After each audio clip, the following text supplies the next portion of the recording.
So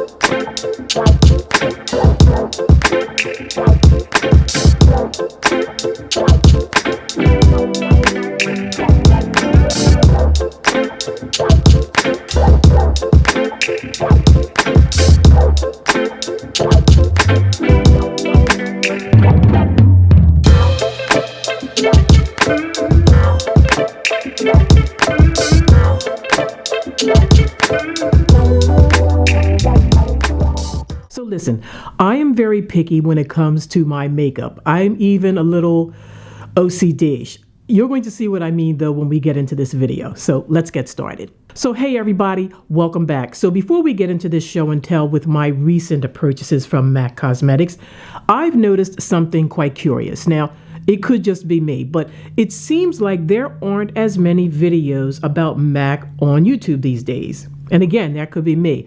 And I find that odd because MAC has always been a staple in the beauty community. Kind of makes you wonder, right? But why the silence on such an iconic brand? I don't know.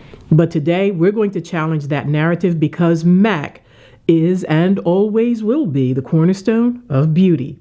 Now in this video, I'm going to be sharing a mix of my favorite go-tos and some new finds that I have not yet used. We're going to be talking foundations, concealers, skin tints, and primers. Now, whether these are already part of your beauty arsenal or you're exploring them for the first time, I'm here to show you that MAC, as far as I'm concerned, still holds its ground with incredible products that cater to every beauty enthusiast that's out there. So if you're contemplating your next beauty buy or just want to see what MAC has been up to, you definitely want to stick around for this little show and tell. Let's start with primers. Now, listen, I'm not an expert on primers, nor was I a big fan of anything that was matte related when it came to makeup.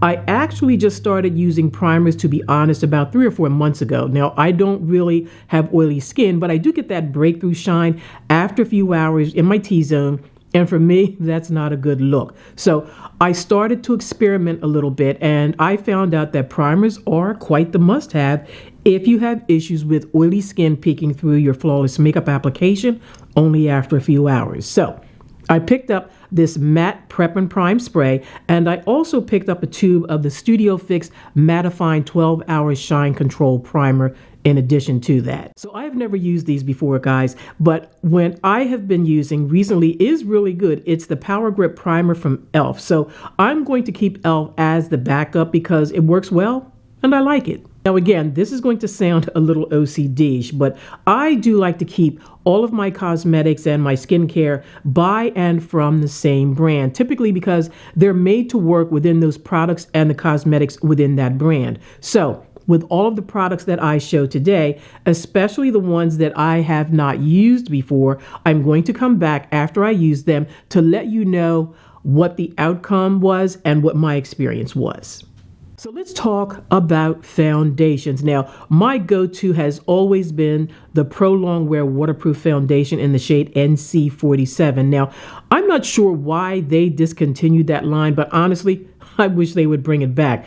I usually stock up and I have 1 tube left over, and I'm hoping that what I recently purchased is going to be comparable. Now, that was the only shade that I never had to really mix with any other shades to get my correct color match. So I purchased the Studio Fix Fluid Broad Spectrum SPF 15 in the shades NC47 and NW43. Now, when I tested them in the store separately, they were a bit off, but when I mixed the two together, it did appear to be a match. We'll see. So this is supposed to be a 24-hour breathable soft matte foundation, and it's supposed to give medium to full buildable coverage, and it's supposed to control oil while hydrating the skin. So both of these are matte foundations, guys, and we're going to see how this works out, and I'm going to let you know what my experience is, good, bad, or otherwise. Now, this is another one of my absolute MAC go-to must-haves, the Powder Plus Foundation. I love these foundations. They are quick and they apply so smooth, so evenly, and they are flawless. Now, there's no mess, just a beautiful application every time. Now, I have them in the shades NW43 and NC47. Now, I always combine my foundations when my skin darkens in the early spring and in the summer. So next up here, I purchased 2 of the Studio Fix Pro Set and Blur Loose Powders, guys. Now, I have them in the shades dark and medium deep. So the dark is a tanned bronze with neutral undertone for darker skin, and the medium deep tan beige is with golden undertone for medium to dark skin as well. Now, my undertones are more golden. I'm not sure if that's coming through, but I had to do this combo again because one shade by itself was just about a half a shade off. Now, back in the day, I used to use a loose powder to set my makeup, and I stopped. I used translucent setting powder at that time from Fashion Fair and Iman, and I love Iman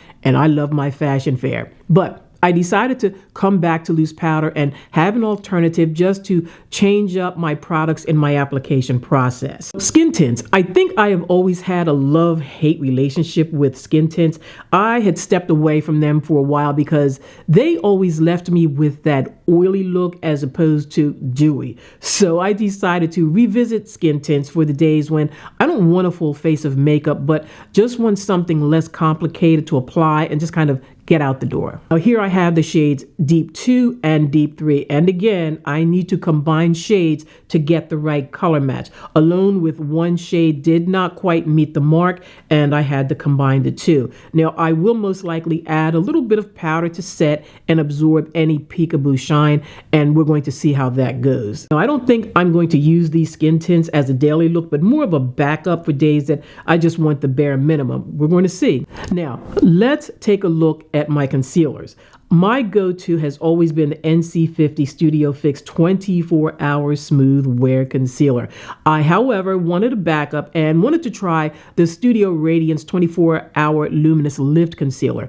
I have NW43 and NC47, and I will most likely combine the two if need be, or hopefully maybe be able to use them separately. So that's it for this show and tell for my favorite and new finds for MAC Face. Make sure that you keep your notifications on for the next MAC show and tell for lips, cheeks, and eyes, guys. So I want to thank you for watching, and I hope that I will see you in the next one. Please don't forget to like, comment, share, and subscribe.